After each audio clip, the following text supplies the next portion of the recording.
Hello， 各位朋友，今日咧要同大家睇兩支 Canon 最新出嘅 Wide Angle 鏡啦。咁分別咧就係呢支14 1.4嘅 VCM 同埋呢支7到14嘅魚眼鏡啦。我哋先睇咗支14 VCM 先啦。其實一路都估唔到，以為 VCM 呢個系列已經出完㗎啦，即係而家有20啦、24、35、50同85 1.4嘅 VCM 嘅。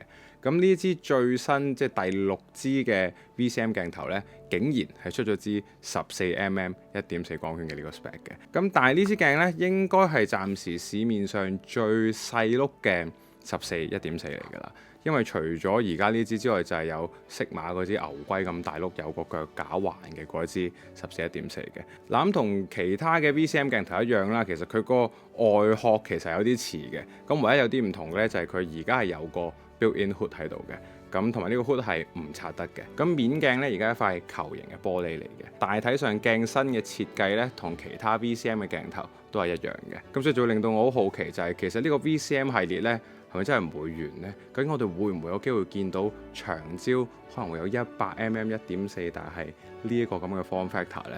呢件事我係非常之期待嘅。嗱，呢支14 1.4嘅 VCM 呢，其實喺用料上都係非常之足稱嘅。佢基本上有晒 Canon 而家有嘅所有嘅光學嘅一啲元件喺晒入邊㗎。有螢石啦，有 UD 啦，BR 鏡片，有 GMO 嘅非球面鏡片，有 SWC 嘅 coating， 有 ASC 嘅 coating。咁所以呢支鏡頭 on paper 睇落係非常之勁嘅。咁今日要睇嘅另一支鏡頭呢，特別啲嘅係一支魚眼鏡嚟嘅。咁依然都係一支紅圈嘅 L 鏡嚟嘅。咁就係一支7到14mm 2.8到3.5光圈嘅魚眼鏡嚟嘅。咁而呢支鏡亦都係咁多個牌子嘅無反機入邊第一支嘅變焦嘅魚眼鏡嚟嘅。其實佢應該係唯一支有 auto focus 嘅魚眼鏡嚟嘅。咁對上一支我哋見到 Canon 嘅魚眼鏡咧，已經係 EF mount 年代嘅8到15啦。咁而家呢支7到14咧，其實同之前支8到15係有少少似嘅。咁但係咧，佢而家呢一個 form factor 咧，係比想象中輕得有啲誇張嘅。呢支鏡拎上手，你感受到佢係喺輕量化呢方面係做咗啲功課嘅。依家呢支鏡咧係得400鬆啲 gram 嘅啫。咁佢呢支鏡頭同頭先啲14 1.4一樣啦，都有個球面玻璃嘅設計嚟嘅。但係咧，佢個 hood 係拆得嘅，因為咧呢支魚眼鏡好誇張地咧係有190度嘅一個 angle of view 嘅。咁佢仲有一個好得意嘅 feature 咧，就係佢係 support 到用 Canon 嘅呢個 drop-in filter 嘅呢個設計嘅。咁呢個 drop-in filter 就係之前 EF 去 RF 有個 mount 咧，係可以俾你用到一套嘅 drop-in filter 係有 CPL 同埋有 variable ND 嘅。嗰套 filter 咧，而家係可以用得翻落去呢一支鏡頭度嘅。跟呢支鏡嚟咧，就有一塊 clear 一塊透明嘅 filter 喺度嘅。因為咧，如果你唔裝呢個 filter 入去嘅話咧，其實佢個 focus 應該係未必去到無限遠嘅。咁所以呢塊 filter 其實某程度上都算係呢支鏡頭嘅其中一片玻璃嚟嘅，一個光學設計上係需要用到呢一塊 filter 嘅。咁另外呢支7到14咧係用緊一個內變焦嘅設計嘅，即係你而家 zoom 呢支鏡頭咧，前面呢個波咧係唔識喐嘅。咁之前舊款嘅嗰支 EF 嘅8到15咧，你 zoom 嘅時候個波係會好輕微地喐一喐嘅，依家就唔會啦。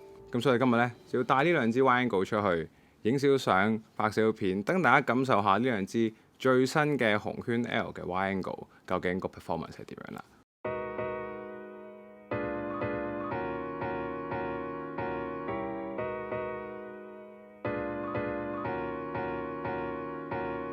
而家咧俾大家感受下用呢支7到14嘅魚眼鏡究竟拍片嗰個效果係點樣啦。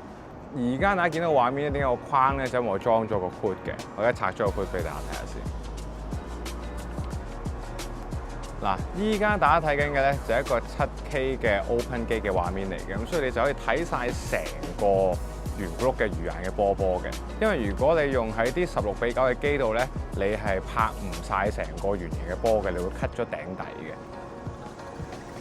zoom 到最盡咧14mm嘅時候就係而家咁樣啦。咁其實我而家同部機嗰個距離係近到一個冇得再近嘅地步，即係如果可能即係伸條脷都舐到支鏡頭咁滯㗎啦。但係你可以見到咧，拉到盡7mm嘅呢一個效果其實係幾得意嘅。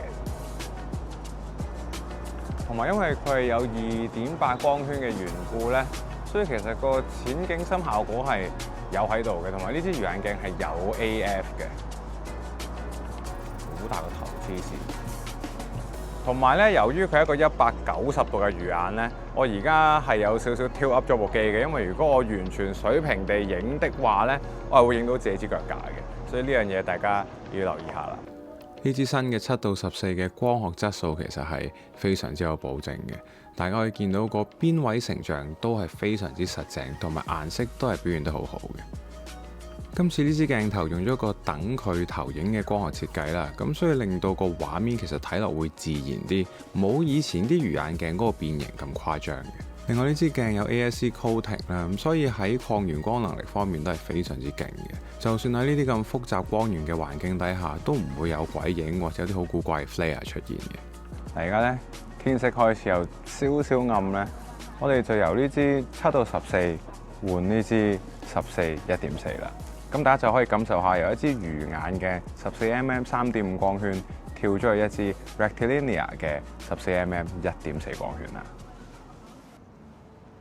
而家大家睇緊嘅就係14 VCM 嘅畫面啦。嗱，1.4光圈大家見到嗰個效果其實爭好遠嘅，即係因為個景深好淺啦，嗰個散景個效果其實都幾明顯嘅。咁呢啲大光圈嘅 wide angle 其實我哋一般嚟講市面上少見啲嘅。咁呢個畫面嘅效果其實都幾特別下嘅。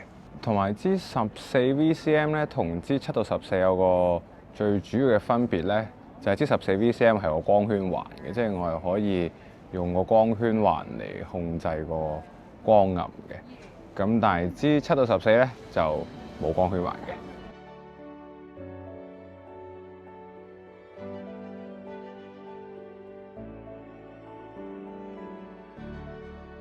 呢支用料咁重嘅14 1.4咧，其實喺個畫面度係反映到出嚟嘅。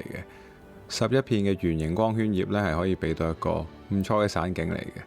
另外有1.4嘅大光圈咧，就令到你可以喺啲暗光嘅環境下 keep 到用一個低啲嘅 ISO， 得到一個乾淨啲嘅畫面啦。另外呢支鏡有個好誇張嘅位，就係就算全開1.4光圈底下，邊位個成像依然係非常之實淨，非常之 sharp 性嘅。